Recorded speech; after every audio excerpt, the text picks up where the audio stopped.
السلام علیکم ورحمۃ اللہ وبرکاتہ۔ ناظرین، استقبال ہے، سواگت ہے آپ کا viral news live studio Jalgaon, Maharashtra, India میں۔ میں آپ کا میزبان مفتی محمد ہارون ندوی۔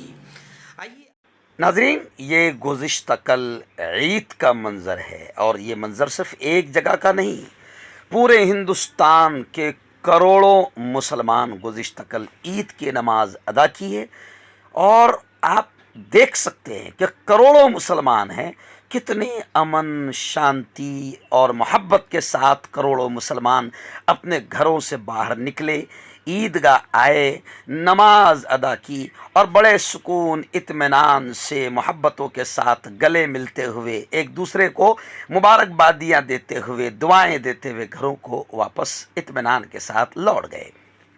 کروڑوں مسلمان سڑکوں پر آئے، لیکن نہ کوئی ہاتھوں میں جھنڈا، نہ ہاتھوں میں تلوار، نہ ہاتھوں میں ہتھیار، نہ کسی قسم کے کوئی نعرے، نہ کسی کے مذہب کے خلاف نعرے، نہ کوئی دنگا، نہ کوئی فساد۔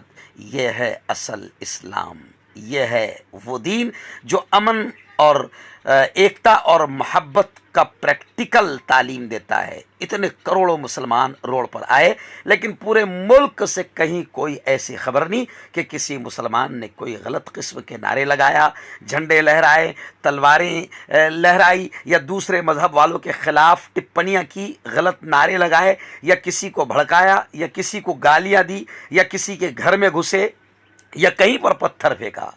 یہ ہے اصل اسلام، اور اسی اسلام کو ہمارے یہاں کی اور پورے دنیا کی اسلامو فوبیا اور آتنکوادی میڈیا اسلام کی ان اچھائیوں کو نہیں دکھاتا ہے۔